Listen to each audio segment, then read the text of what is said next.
In the saddle again.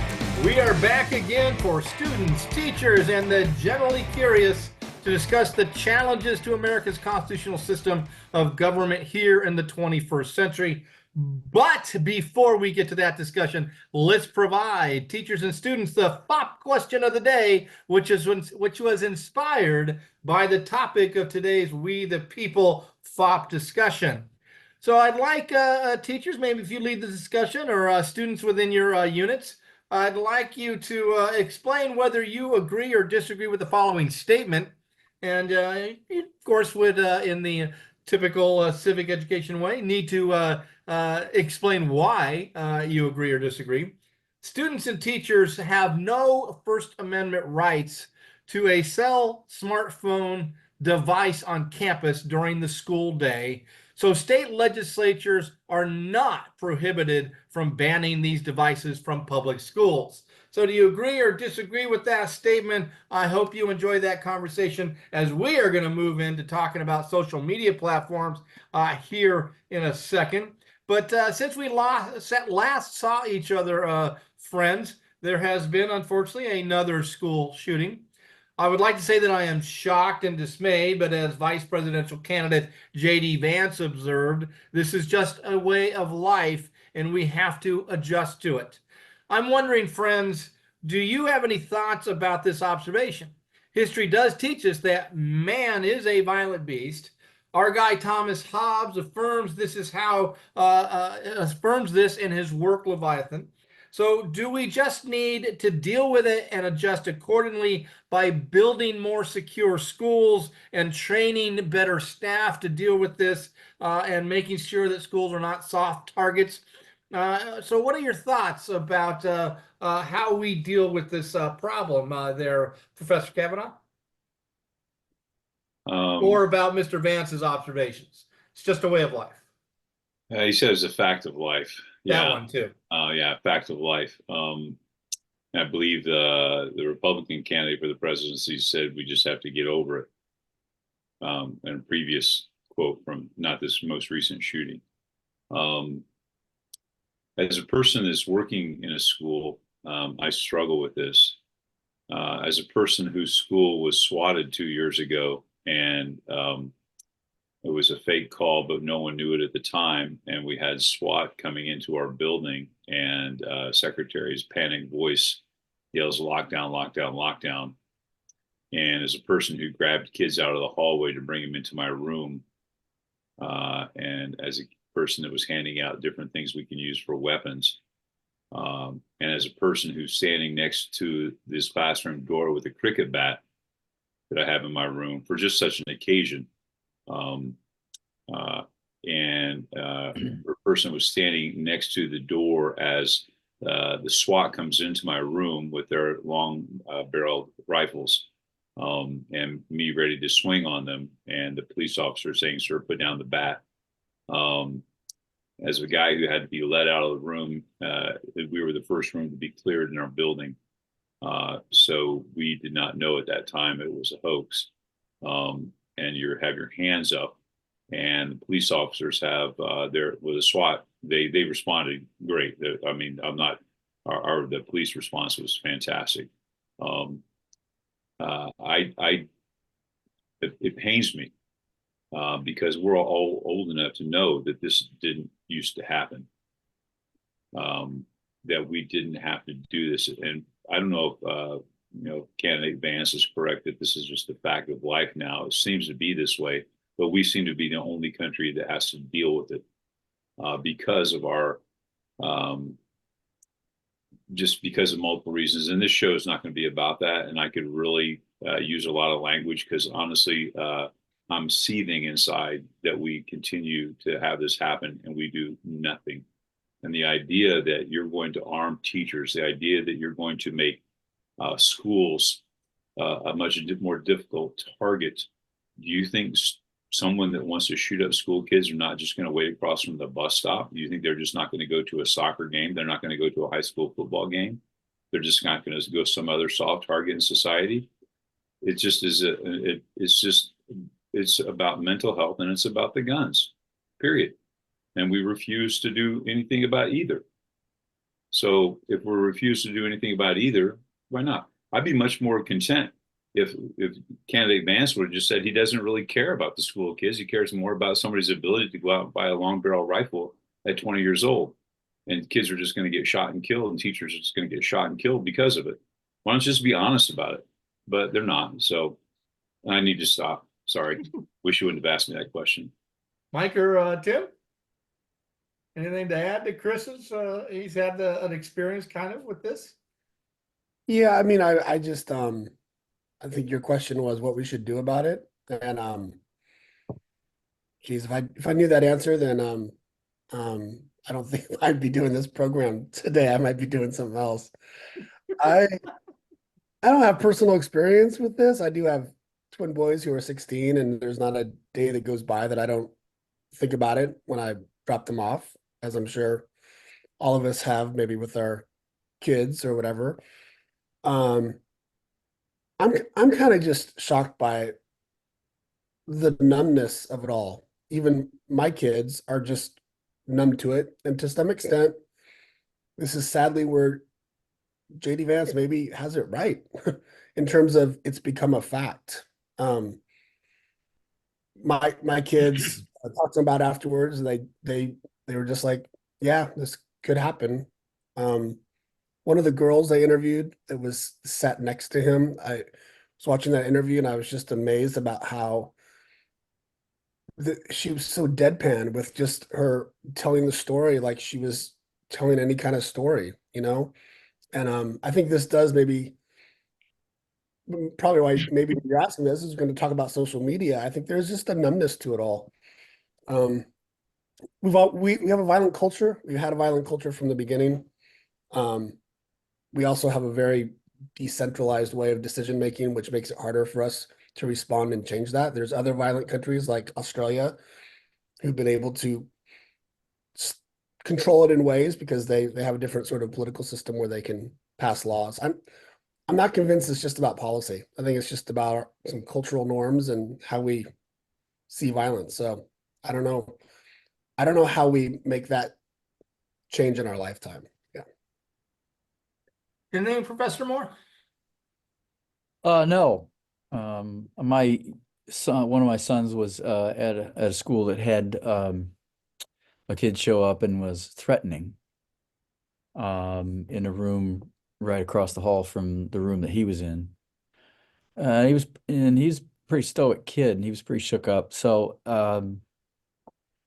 about a month later, we had a chat, and he could not, we got to talking about, like, if you have a gun in your hand, do you really have it in your soul to be able to shoot at somebody? If you're not, if you don't have instabilities or issues or anger like that. So I'm often, it's frustrating to hear a lot of the cliches about, a good guy with a gun, stops the bad guy with a gun. That's just in a split second. I have no idea how you would do that. And I actually have a gun. But I don't know if this is so complicated. I do think it is a fact of life. I think you got that right. It's a sad fact. I just don't know. I do not know. But I think Mike's onto something too, that policy, I have my suspicions about policy solving this. So does that mean we don't do anything? No, I think that's the difference in definitions of it. It's a fact of life. There's certain facts of life. I mean, i.e., we can go back in automobile history, a fact of life about how dangerous automobiles, and we've been progressively trying to make automobiles and laws to make it safer and safer. So there's certain facts of life that exist, and you confront those and try to improve. And then there's certain facts of life that, hey, it's just the way it is, and we have to deal with it. And so I think that's where the difference is, and the tonality of certain elements out there and the responses. It is kind of just deal with it. well, we're not dealing with it. So I appreciate all of the heartfelt responses and the honesty there, students and teachers. Four fairly educated with a lot of experiences here on the panel, and also a lot of frustration and not really an easy answer to this problem. As with most problems that we face in society, I don't know if this panel's the one that would have any easy answers to those. So for today, students, teachers, and the generally curious, we are going to be dealing with the topic that has piqued my interest in the last year, and that is, what role should social media and social media platforms play in the American political culture? Our discussion is addressing Unit 6, question number 1 in the We the People State hearing questions. And we're looking at really both the contributions and the challenges and frustrations with these social media platforms. So before we get into the technological elements here, I want to deal with again the premise of the question, or one of the components of the question is about the First Amendment and its expression clauses. And so I want to ask Professor Moore what you can kind of contribute to students and teachers as far as what was the consensus of the 18th century as they're developing and writing this First Amendment? What was, do you think, the consensus of who was going to be protected by this amendment, and who were they going to be protected from under the First Amendment speech and other clauses that collectively create expression? Well, I guess it befalls me to interpret the intentions of the founders again. Yeah, sorry. That's where you live. You're right. And at this point, I don't like living there. I'd rather live somewhere else, because I don't know if I can shed much light on what their intent was. I mean, I mean, there are some the milieu in which they existed when these things were being written. I mean, obviously, this is a restriction on the First Amendment is before incorporation was a restriction on the federal government. And they could not pass laws infringing upon that list of what we now call expression. I mean, there's also this context. There was a lot of discussion about would Americans have, when it comes to the press, would Americans have prior restraint the way the English do? That means you have to have a license. In England, you had to have a license to operate a press, which and the government issued those licenses, and so the American experience has rejected prior restraint. Another thing in the milieu was, it's interesting. I was reading over some congressional debates this morning, and the first Congress, when they were creating these amendments on Madison's suggestions, and so there was a lot of discussion. But most of it seemed to be, if not all of it, seemed to be centered around what we call today expression in its political form. The overwhelming majority of what they were talking about was political communication. They also spent a lot of time worrying about, the unscrupulous editor. Could they be sued for libel? A lot of discussion about irresponsible press, and they recognized right away, and I think they did have some insight as to into the human condition. But as to the intent, I think it was pretty narrow. Political and federal would be two summary words I would use to address your question directly. And I think now I'm going to express an opinion at this point, like I never do that. It seems to me, and maybe we could get on. It seems to be it's kind of I mean, cell phones are an individual possession, whereas it seems to me the overwhelming intention of the First Amendment was press and speech being political, and that's the public. Those are public things. So I don't know, frankly, if cell phones are individualized computers in our pockets. I don't know that those are public things. So therefore, I question whether they even have a constitutional or even philosophical role in our publicness. Well, and I appreciate that very much. And I think that has to be part of our discussion here this evening. What I did appreciate, your historical training, and this is always kind of, bothered me, is that if we want to be textualists and originalists, if they wanted a freedom of a broad sense of expression, my sense is they would have written that. But they specifically said speech, they specifically said press, and it was, I would agree with you, Professor Moore, in a political context. All right, not in a personal expression of I'm going to color my hair, and therefore state legislatures are prohibited from not allowing me to color my hair. All right, kind of stuff. Or Yeah. and I'm sorry, I know that Cohen versus California is probably a favorite of maybe Professor Kavanaugh's, but I don't. I don't. Well, although F the draft might have a political context there. Yeah. I don't know if that's what the framers were thinking about there. So I've always been bothered by the modern use of freedom of expression versus. When did that happen? When did I don't Okay, when let's. did I that- guess we turn to Kavanaugh. When was that? Turn of phrase. Yeah, Suddenly, yeah. these pointed notions turn into this broad. Oh, it's all expression.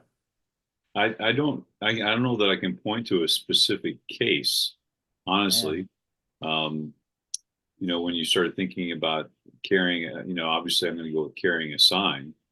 I would be the most obvious, or some type of artwork as well.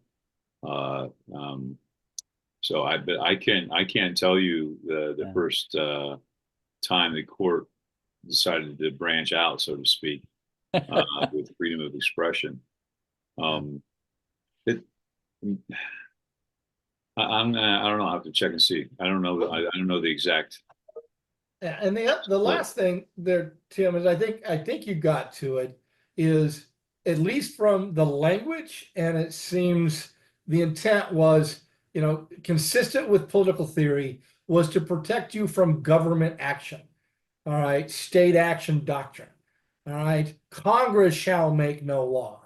All right, and then once we get to the 14th Amendment, no state shall. Kind of thing, which hopefully we'll get into, begs the question of tying together the First Amendment with social media platforms. Should they even be tied together? And if so, how do we do that kind of thing? Would you say that's an accurate? Yeah, I mean, the devil's bargain for social media, for platforms, is if they claim to be a public thing, they are doing a public thing. Conceivably, there's some degree of regulation that they're going to have to deal with, and the way I read the tea leaves on that is they're bristling at that quite extensively. So, I mean, it's a fine line to walk if you're claiming to be a public service or serve the public. Or if you're commercial, I don't know. I mean, evidently you can monetize your dance moves in your driveway, I'm told, but maybe not my dance moves in the driveway, but yeah, but can I do those dance moves naked in my front driveway and be protected from the state legislature? You cannot, David. You cannot. Professor Williams, you're the one man that actually has some legal training. You have any thoughts on this? Kavanaugh first. Stromberg versus California, 1931. Yeah. Stromberg versus, of course, it's a California case that they come And up that's with. where the phrase expression, freedom of expression. Yeah, I looked it up. It's when Okay. the court first decided. In this case, the Supreme Court declared that free speech protects more than words we say. Yeah. Fuzzy head liberals, my God, Mike.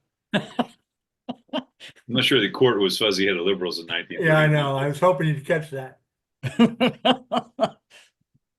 Yeah, I mean, I don't know. I think what Tim explained, it points to the problems in terms of method to go back and think about what the founders meant. Every time we have this discussion, I also have the idea like, okay, why should I care what the various opinions were? It's a different world now. I mean, in terms of, I guess,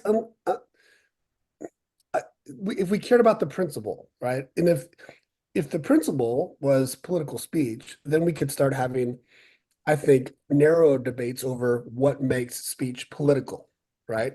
And we may get into the same kind of rabbit hole with that for sure. But as Kavanaugh pointed out, the court, I think, beginning in 1930s and definitely 1960s, right, just started slowly but surely in decisions expanding the notion of expression. I think by themselves at that period in history, I think the court was following the norms of what we were becoming a much more small d democratic place. We have been since the First Amendment was passed, right? So this is kind of playing catch up, but they're playing catch up with it kind of seems open-ended. So it's like what expression would I like to see curtailed? Well, then is that gonna, like, how do we start putting this back in the bottle, right? Unless the court comes down with a doctrine like they have with the Second Amendment and some of the establishment cases where they do say, look, the founders meant political, and they just start undoing these precedents. I don't think that's beyond this court, although I don't see this court being that strict to their adherence of this method, because I think it will get them to decisions that they don't want to, they wouldn't want to decide that, right? I mean, it was, so that's where, yeah. So, Professor Kavanaugh, I've got a two-part question for you. This past Supreme Court in this past term ruled in Moody versus Netchoice that social media platforms have the same First Amendment rights as newspapers, magazines, and others who compile and present speech.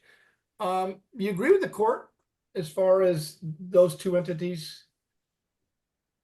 No, I don't. But I mean, that's my opinion. And $7 might get you a cup of pumpkin spice latte. I think we're almost in that season. Only because that newspapers are things, kids, that people used to get delivered to their homes, and they were actually papers. You could hold them, but now almost all subscriptions are online. But newspapers and professional journalists have standards, and they have canons of journalism that they're supposed to follow. Where as we move forward in terms of news being more entertainment, especially on media, whether it be television or social media, we've moved away from those canons of journalism and journalistic ethics that professional journalists in the traditional print media usually follow. Now, not always, but we can always go back and we can, maybe I'm kidding myself here to think that we haven't had incredibly biased papers, which we have. I mean, we all know that from the founding, there have been biases in newspapers. But that's where I disagree, because I don't think that a platform that serves as a disseminator of information, especially when we start talking about algorithms now, the reach of a message is much greater. So I don't agree with the court. I don't think that Meta or X, formerly known as Twitter, or these other social media platforms actually are the same as we think of traditional newspapers or press. Well, I appreciate your romantic view, but I'm wondering on these so-called standards of traditional journalism, how are they enforced? Was there any enforcement mechanism? Well, I mean, you had publishers, right? And if you wanted a job, then the publisher did that. That's a great question. You relied on, you relied on the professionalism of journalists. But yes, we know that it is a romantic view. But we also had, the idea that you're going to go talk to multiple people. The idea that there might be more than one or two sides to an issue. and you're going to try and present that. You're going to try and go get someone else's opinion on the issue. And so you're going to try and present those things. And you just relied on the professionalism of, of the people that were putting out the newspapers. But we know, I know that, my goodness, there have been ugly attacks in the media as long as we've had media. So the second part to this question is again getting this a little bit deeper, because what's interesting is Kagan wrote that. All right. So, Kagan's not the far right of the court there. So she's the one who wrote that line of, about these being synonymous. But well, what I'm wondering, let me interrupt you for a second, though, because if you read through the opinion, and boy, it was a 9-0 opinion, right? And you have multiple justices writing. You have multiple justices writing, some joining, some writing separately and joining in parts. So you had Kagan delivered the opinion, right? Yeah. She was joined by Sotomayor, Kavanaugh, and Barrett. Barrett with Jackson also joined in parts 1, 2, and 3. Barrett's going to write a separate concurrence. Jackson's going to write a separate concurrence as well. Thomas filed an opinion concurring with the judgment. He's going to be joined by Gorsuch and Alito, shockingly. So you have, even though it was 9-0, you have multiple opinions, but really, I don't think the court, and then you can correct me if I'm wrong, I don't think they weighed in on the merits of the strict scrutiny required for First Amendment, because they're weighing in on whether or not there was a standing issue for the cases that originated out of Florida and Texas. So it was at the 11th Circuit and the 5th Circuit. So they're not weighing in necessarily on the merits of the case. They're weighing you're in. right. They punted it back to the lower courts to kind of restart the process there, which is a trend that we see quite frequently when we're in this realm of technology, that the higher court doesn't, and who knows, I mean, we have a lot of theories of why it is, but they don't really want to make some definitive rulings. My struggle or frustration with Kagan's or the court's decision, as you said, it is unanimous, is that newspapers and commercial TV stations, our local news, they don't have the Section 230 of the Communications Decency Act, which social media platforms do. That is, local television stations, even national broadcasters on commercial television, and newspapers, they can be held liable, all right, for things that are either spoken on their station or printed in their newspaper, whereas Section 230 waives liability for these social media platforms. Doesn't that undermine the court's decision, or at least this statement? Maybe. I don't know, David. It really depends on this, because Section 230 of the Communications Decency Act, CDA. So if I say CDA to Section 230, that's Communications Decency Act. That's had some bipartisan hate. You had former President Trump was railing against it when he was in office. President Biden would like to see it revisited. There have been attempts at legislation to revisit it, because Section 230 has a two-pronged protection for these online platforms. One, it allows them to not be held liable for speech. And two, it allows them not to get in trouble for deciding what to put out on their platforms. So they're allowed the ability to police themselves, if you will, for content moderation. So it really is a two-pronged test. And so, yeah, it does separate the idea of what we think of traditional newspapers and more what we call there's a name they use these days for old school media. Gatekeepers. The gatekeepers. Well, they're gatekeepers, but there's a name referring to institutionalized media kind of thing. I can't think of it off the top of my head. But yeah, Mainstream? I'm sorry? Mainstream? Mainstream media, but it's I can't think of it. It doesn't matter. So the idea is you're right. Section 230 does tend to undermine that a little bit, because now you have all these online platforms that have a great deal more protection, if you will. Mike, any thoughts? No, I mean, I do think it's, I think the point about it being unanimous is telling that the court is really going to want these other courts to play around with this and see where the consensus is going and then have their say on it. And I actually think that's a smart thing to do. I'd rather have the court do that than to jump in and to make a decision when they're not really sure how it's going to play out at the lower levels. So, Mike, you've got two sons, who were probably, born with devices in their palms and raised in this world. I have three sons and a grandson who's close to the age of your sons. And I've talked to all of them about this, and they argue consistently that digital platforms have significantly empowered social movements and therefore are a net good for society. Given that you are closer to their age and more knowledgeable and proficient about this technology, are you in agreement with them that in this debate over these platforms, that in the end, the power that these platforms allow for social movements in a positive way clearly outweigh the negatives? No, I don't think that I would say it clearly outweighs. I think it's much more nuanced than that. I mean, I like to think that the way you phrase the question, I'm focusing on social movements. I'm not focusing on social life or the ability to get a car or the ability to get a reservation, right? My kids, I think they're pretty smart kids. I don't think they could tell you what a social movement is. So it's not like they're using their devices for social movements. So, I mean, in terms of a social movement, think about something like the Arab Spring, which is often brought up as um, something where it was a net good, right?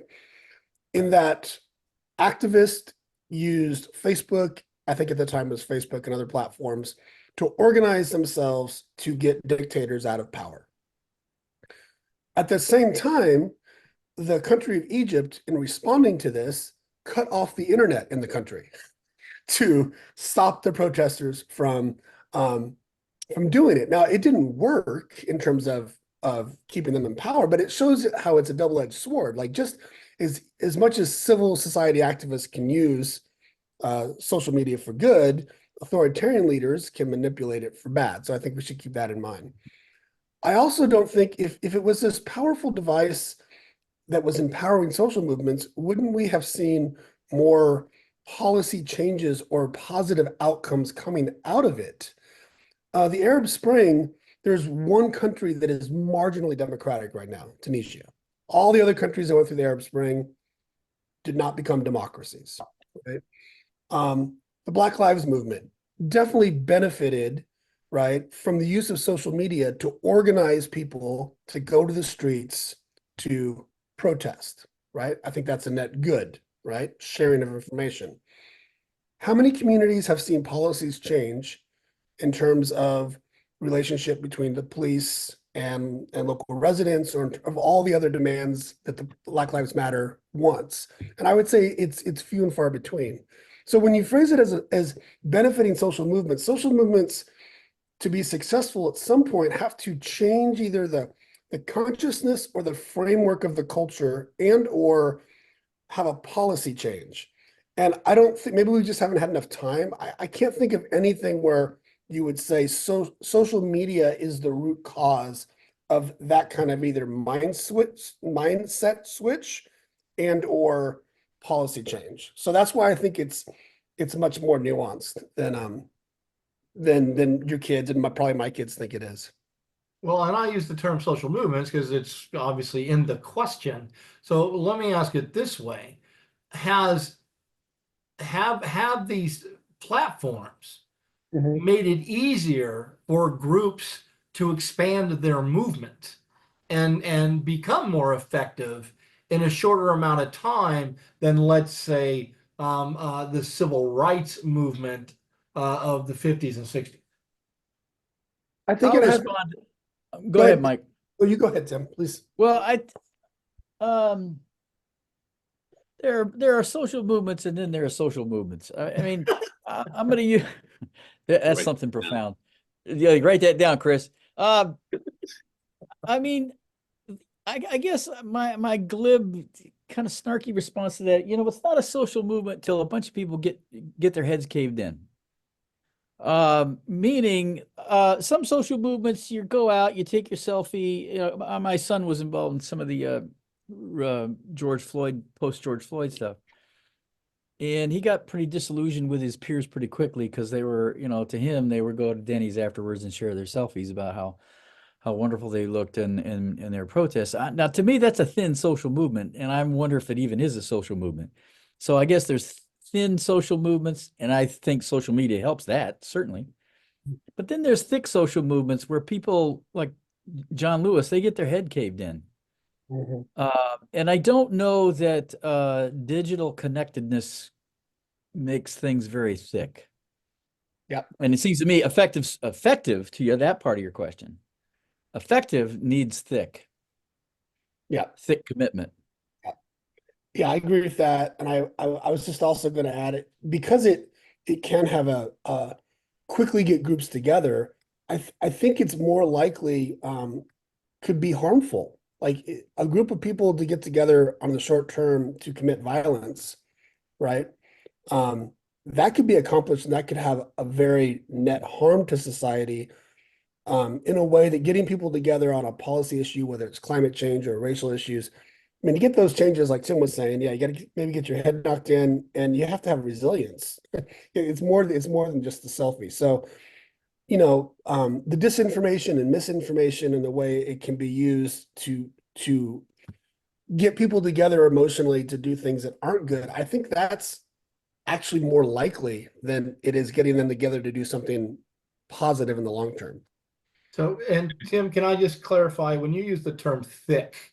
All right, my assumption is that you're talking about if we go back to the romantic notion of the civil rights movement and John Lewis, all right, is the training that had to go on, all right, whether in voter registration or the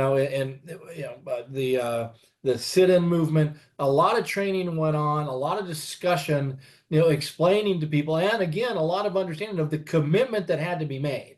Is it when you say thick and thin, is it your sense that social media movements, all right, lack effectiveness because their tactics are so shallow because there's no real training and understanding of the kind of commitment that's needed? Yeah, thick relationally or programmatically. I mean, you might be referencing like the freedom schools, and they had trainings of like how what to do when you had a billy club raining down on your skull. I mean, so there was a lot of programmatic training, and also there were thick relationships too. And also, I think when we consider the civil rights movement, there's the thickness of religion too. I think that plays into the commitment piece. So yeah, thickness. Does that help flesh out what you're asking? Okay. Yeah, that's one thing I wanted to clarify there. So, I mean, Fred Shuttlesworth, I mean, I can't see him. We've all seen that video of Fred Shuttlesworth trying to register his kids for school there in Birmingham. I don't think he's going to, even if he did have a camera, I don't think he's going to take a selfie. So, I mean, it's just, I don't know. That's a good hypothetical. That's a good hypothetical. Should have. Too bad we didn't have time to ask him now when we were. Yeah, and you'd have been the guy to do it. I sure would have been the fool to do that kind of thing. So I am wondering, Tim, if we look at this through a historical lens, because this question also deals with the notion of civil discourse and the role of social media platforms. It seems to me, and this is my personal opinion, that political and civil discourse is at an all-time low, and that is very much empowered, very much at the doorstep of social media, in my personal opinion. But based upon your studies and understanding and observations of history, is that an accurate read of our current political discourse, or am I revealing my ignorance of history? And be gentle. No. I was reading, I'm quite fascinated with this, and I'm more confused after I've read a bunch on it. I read across this quote today. It was something like, when discourse discourse decreases the more democracy that you have. Meaning, and there's a lot of talk about the democratization of information or the democratization of the press. And I would say the democratization of the tools of the press, because we all have cameras now in our pockets. So I don't know. I mean, I do know at the founding things were kind of ugly. We've referenced the election of 1800, where newspapers were set up to purposely bash the other Adams or Jefferson, depending on which side you were.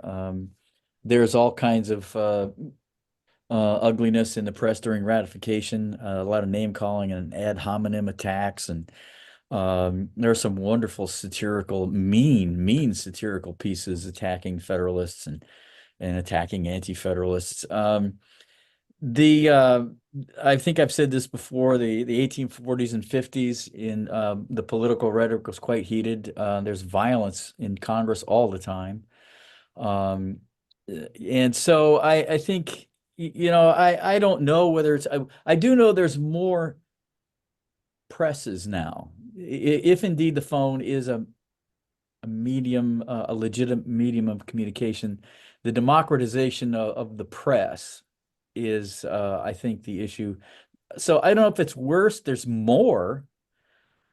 I don't know if more makes it worse, though, honestly. I just don't know. I don't know. I Well, have my suspicions. while I was thinking about this, interesting enough, this week, and again, I firmly believe that, and I struggle with, because I used to talk to my students about this, again, just today. I mean, even today, oh, crime is out of, the crime rates are so bad, and is it really that bad, or is it because of communication?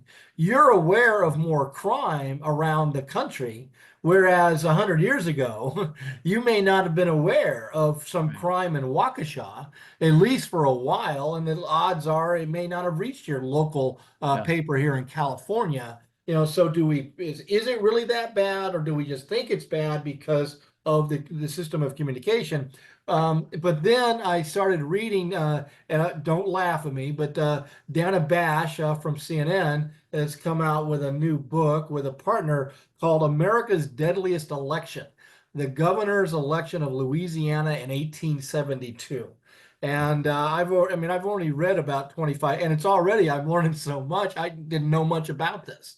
And it did make me pause and rethink, okay, really, is it that bad today relative to what I'm reading here, or relative to the election of 1800, or the election of 1876 or 1968 kind of thing? So I may have to rethink it. I don't know. Well, I think this goes to Chris's point exactly. I mean, the old gatekeepers, we all our Legacy age, media. yeah. That was the term I was looking for. Legacy We all media. saw All President's Men, and Ben Bradley's given Dustin Hoffman and Robert Redford the what for, that they'd better get their facts right, and he refused. He was really delaying the publication of all that Watergate information. I think Ben Bradley was talking to Woodward and Bernstein, not Redford and. Okay, sorry, I got Jason I got caught Robards. up. I got caught up in idolatry there. But yeah, the fact that there's no Chris's point about there's no official criteria, or that curmudgeonly criteria that will stop crap from getting out there. So I think Chris's point's well taken about the established institution and gatekeepers. Our pocket computers militate against that. So, Professor Kavanaugh, since you said something a while ago, and I now want to get into it a little bit deeper. Since the establishment of Section 230, the use of algorithms have become far more sophisticated and powerful in relation to the dissemination of all types of information. This includes connecting children to digital sites that were not requested and could be inappropriate. In your opinion, does that change the legal dynamics and therefore should allow for stricter regulation of these platforms? What do you think? No. Really? Yeah, because What? Man, I'm glad I didn't bet money on that one. well, because of the issue becomes you have speech that is, it might be vile. Some might consider it pornographic, but it's protected. It's protected whether you look at it on the internet, or it's protected whether you go look at an old school magazine. We'll call that legacy porn as opposed to legacy media. That's protected speech. And so the idea is that you're asking the state to step into the role of the parent in that regard with your specific example. And there are things available to parents now on phones, on internet access, that they can't put parental controls on. So you're asking the government to step in to limit speech that is protected. It may be considered vile and nasty by some, but it is still protected speech.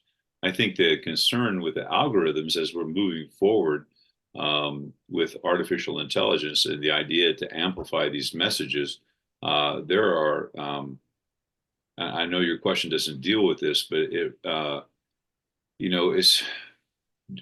going to trust the Elon Musk and the Mark Zuckerbergs of the world to police their own platforms?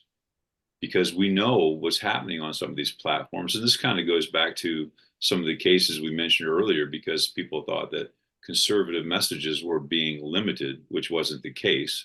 I mean, I think Kagan even writes about this, that this is not happening, even though there were laws being made out of Florida and Texas to make people publish things. But these algorithms are a way to really spread like wildfire disinformation. I find, I find your response interesting, because it almost sounds like our beginning discussion of the program on guns. It's like, well, because my sense is the tone of your voice is we cannot trust Zuckerberg and Elon, all right, to police themselves. And if that's the case, then I want government regulation. And the scenario here, have you heard of the viral blackout challenge, Chris? Yeah. Okay. So yeah, I'm aware. My 12-year-old granddaughter, all right, because of what she does on her device and stuff, the algorithm sends her this viral blackout challenge. All right. And, being a 12-year-old kid, and she didn't ask for it. She didn't, say, I want to see this. This was sent to her by an algorithm. Hopefully most of us know how that works. And she ends up, I guess, accidentally killing herself. You're telling me that the parents should not have, all right, the legal ability to sue the social media platform? Well, the parents have the legal authority already to limit what their child sees and their access. But oh, really? They do. I mean, they do. They have the authority now there are parental controls on phones. There are parental controls to access to the internet. And how many minutes does it take a kid to get around those? I don't know. I don't know. But so you seem to be asking for 24/7 parental watch on these devices. Honestly, David, all it takes is one time when you go in and set it up. When you go in and set it up, it just takes one time to take care of that. Right. So I would that is something that has the ability to do. But I'm saying this is because the idea that certainly you're talking about juveniles and their access to the internet, that becomes a little bit different scenario, because my goodness, in this day and age where people want to ban books from schools, and oh my goodness, I'm going to ask folks, does your kid have a phone in his or her pocket? And if a kid has a phone in his or her pocket, or does your son or daughter have access to the internet, do you have parental control set up on that? If you don't, then they're going to access things that are way worse than any books in any library shelf. So, but it becomes a slippery slope then when you make the government that gatekeeper, which they already are to a degree for that. So and my concern is, my goodness, my concern is, for the blackout challenge, for kids to see that stuff. Should we redo Section 230? Yeah, we should. There's actually an act right now in Congress called the Plant Act, which I'll share a link to it in the show notes, that would actually make online providers more accountable for what they put on their platforms. So I think Section 230 should be revisited. Absolutely. Should we hold online providers more accountable? Yes. But the idea is that you're going to trust the government to come in and put these controls for speech that is protected. That with under strict scrutiny, the speech has already been adjudicated. That becomes a slippery slope.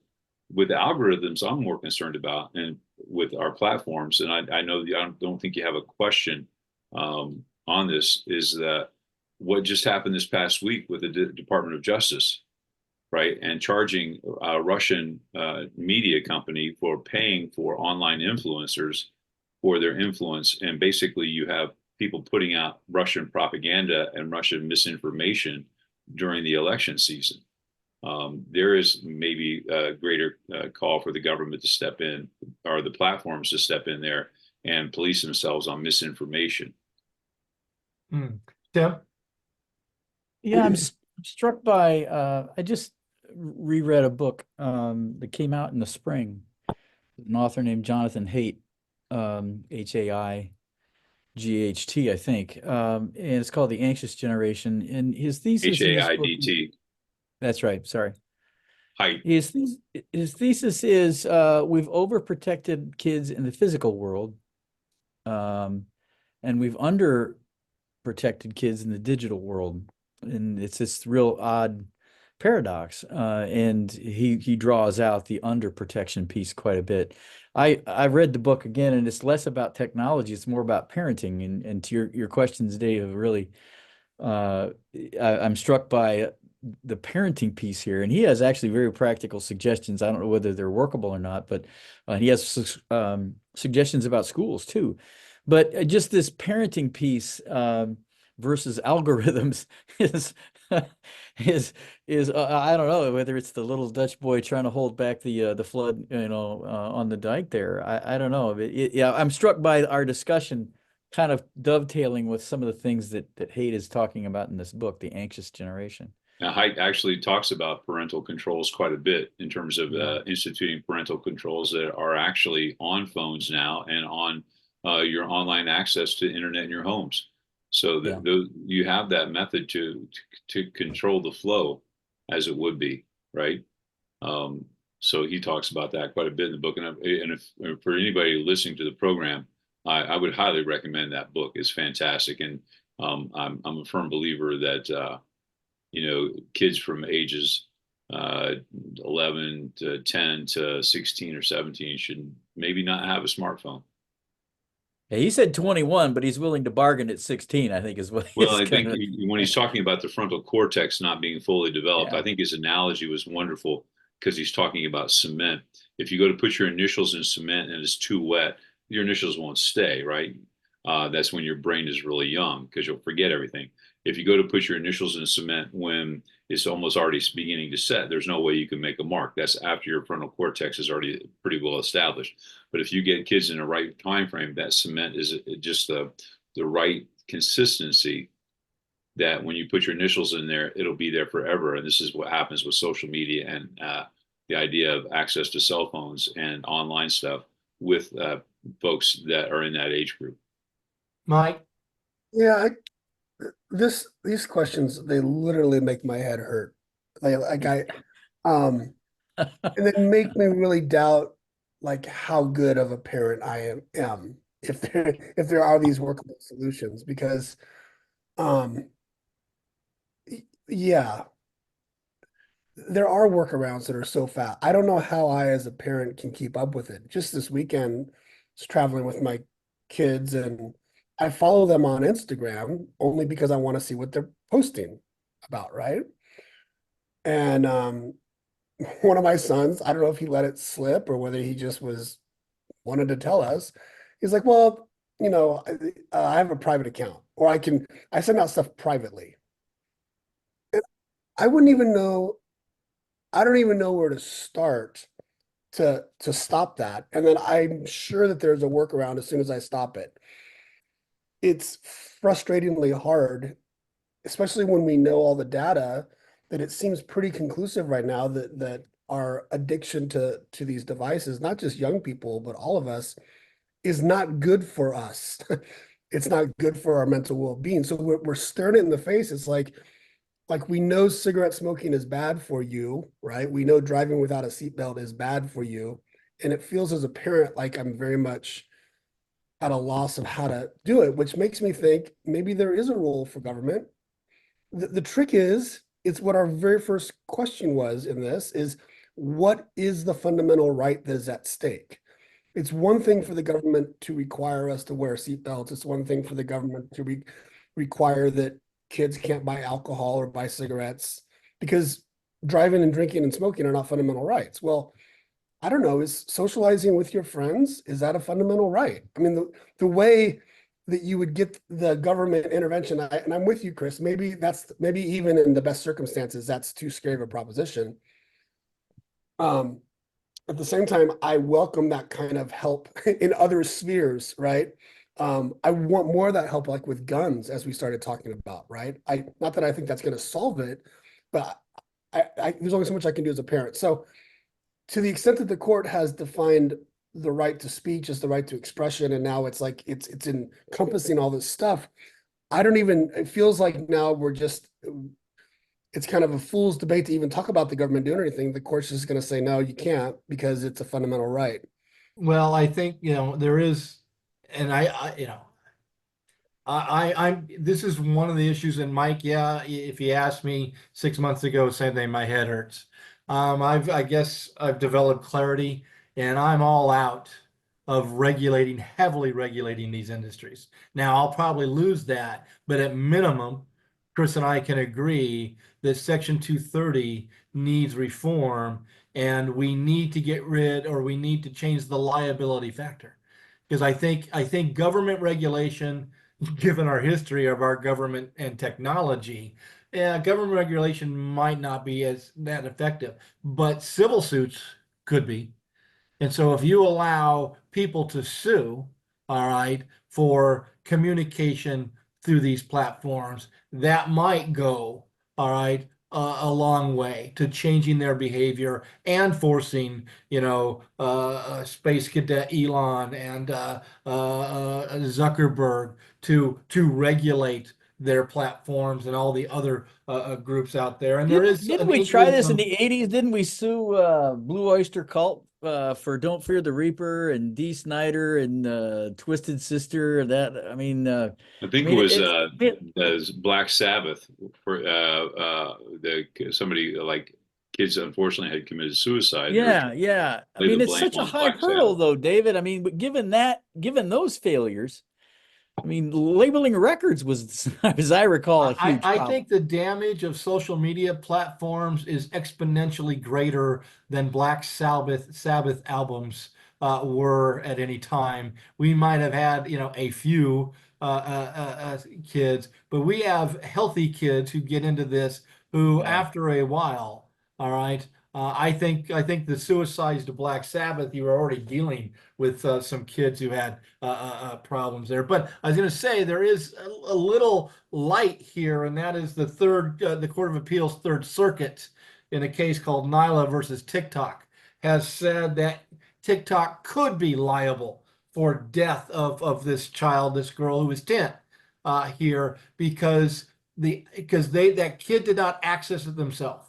It was sent to them. Therefore, this was not their free. You don't have the free speech right in a commercial kind of situation. Anyway, read the decision. It's interesting there. So, Mike, let's turn to, I think Chris is more bothered by Russian propaganda in here. So let's turn to a great recent scenario, and that is the country of Brazil. All right.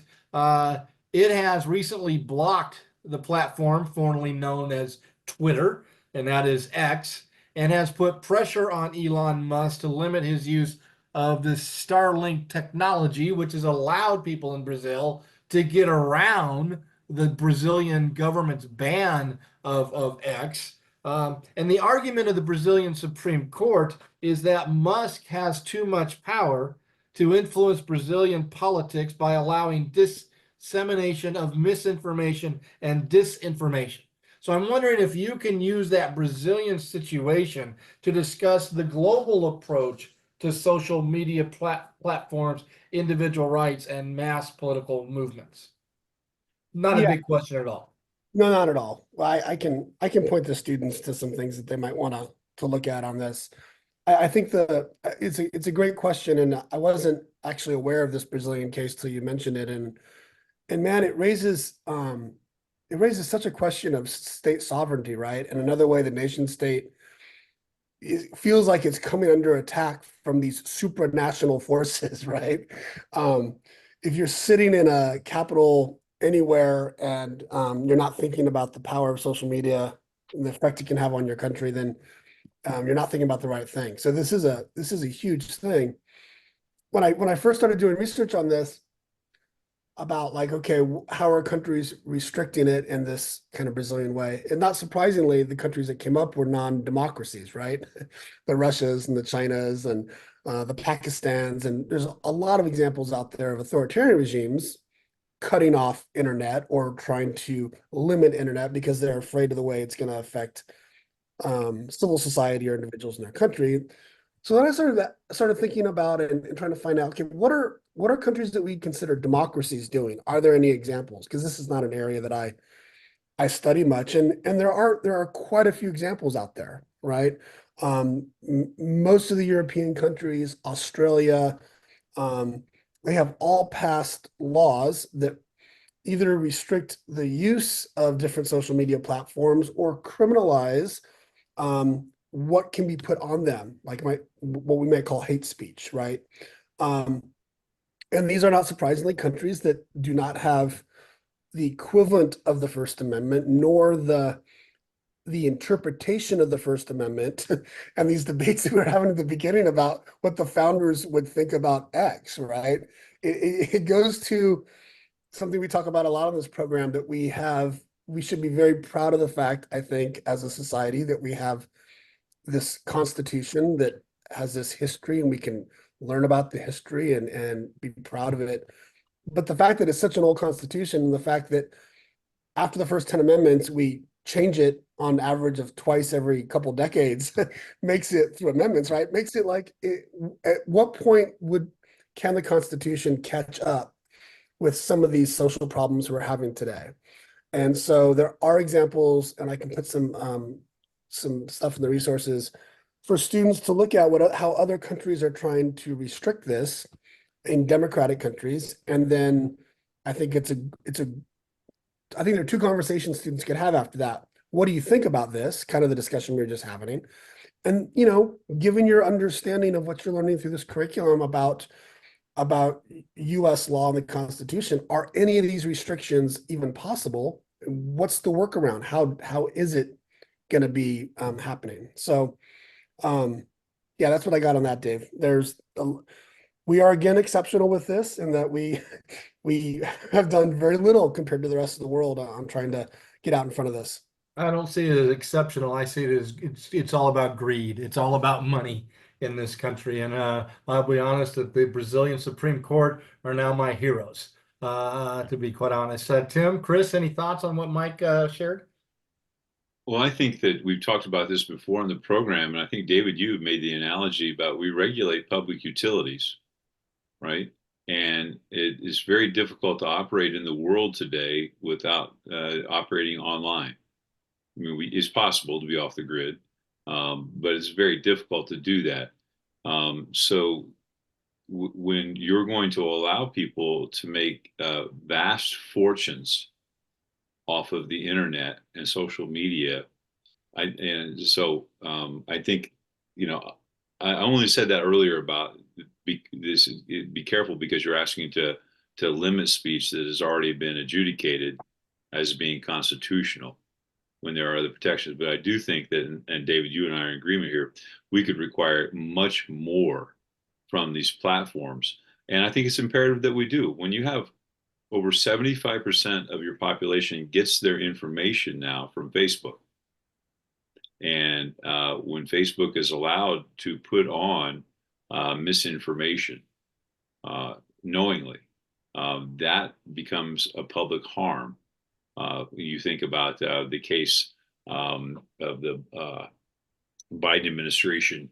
The people were upset because the Biden administration wasn't requiring people to take down misinformation about vaccines, but they were talking to them about, hey, might want to think about the information you're allowing to be put up.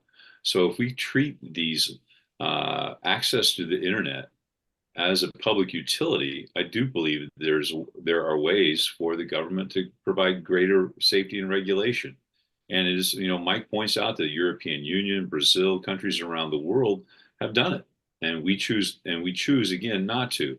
And I want to go back for a second because I want to go back, and this is probably a little bit of a rabbit hole, but Haidt's book about the anxious generation and school shootings. Because you think about what has caused these kids to lose the connection to humanity.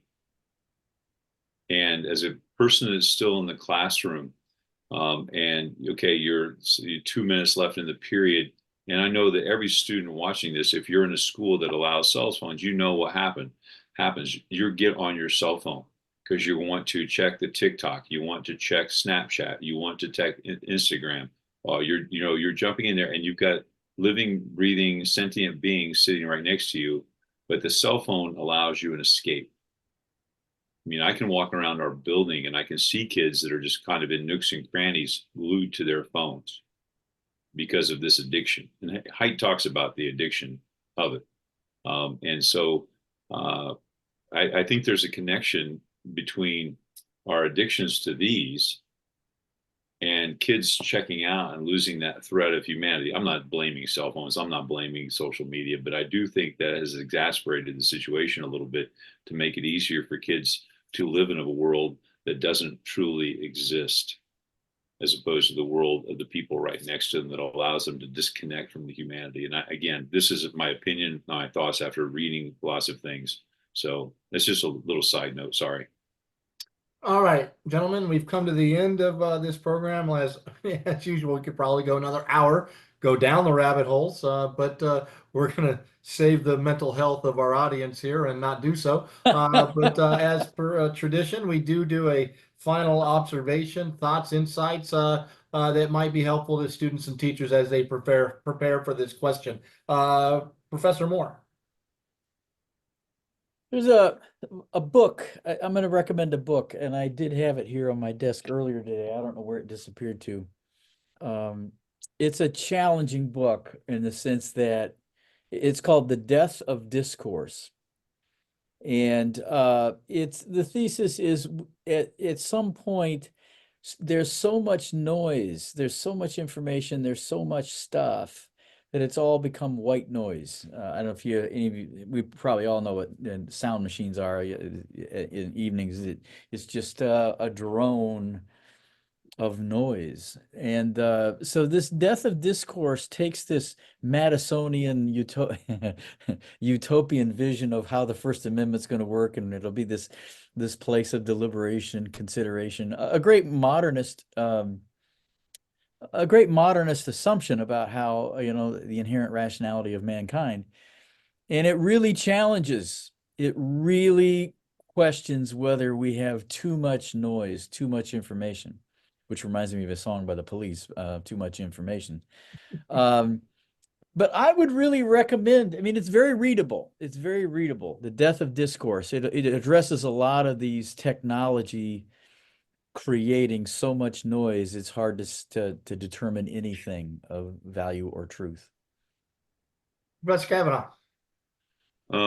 This is a challenging question. I think this is a challenging topic. And I think you can see from our discussion that we were challenged, and David's questions are always challenging questions regardless.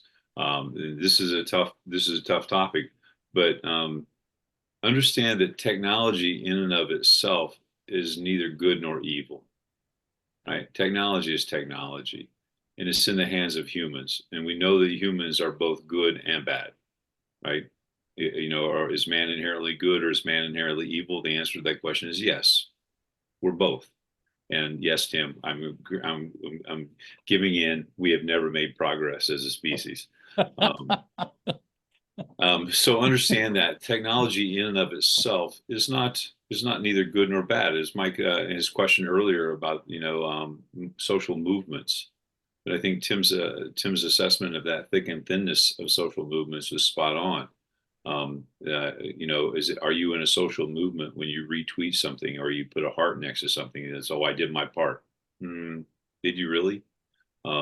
So understand about the technology is neither good nor bad. It really comes down to human nature and how we decide to use these things. And again, I'm going to put a lot of different stuff in the show notes, about Section 230, about the case law, about some other stuff. But this is a difficult thing, and I want students to think about this. You're obviously dealing with this question in the here and now. You're living it right now. You live it right now. You've grown up with access to this information like nobody else has in the history of the world. Where will we be in 50 years when some of you folks are on some type of program? It won't be YouTube, and you're the old farts trying to bestow some wisdom on some younger generations, and you're going to go, well, back in my day. Where are we going to be in 50 years with our technology and responsible use? I don't know. I won't be here in 50 years, but you all will be. So I'm curious what you might have to say about that. Professor Williams.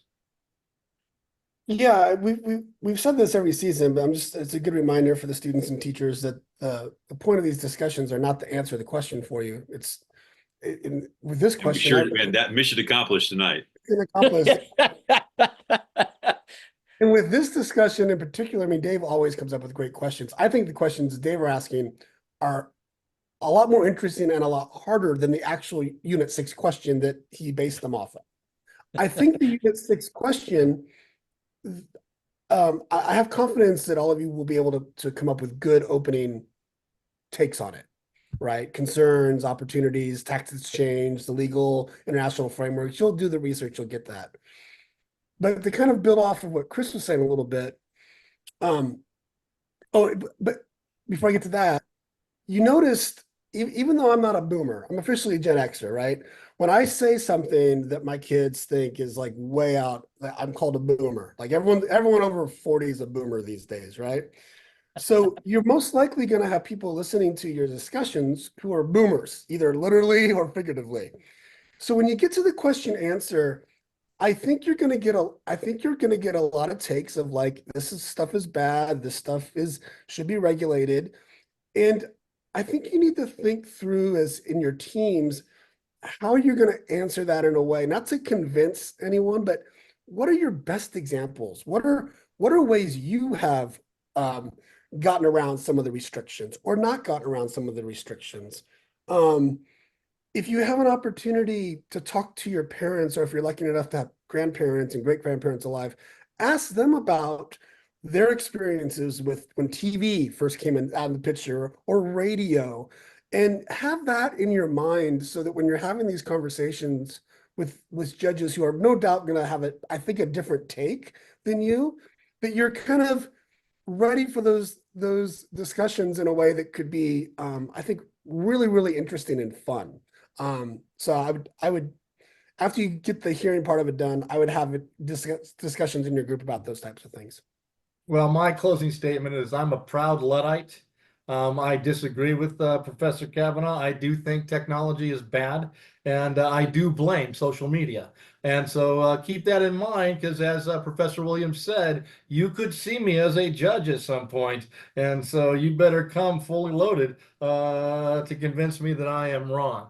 I will not be in Unit 6, I'll tell you that.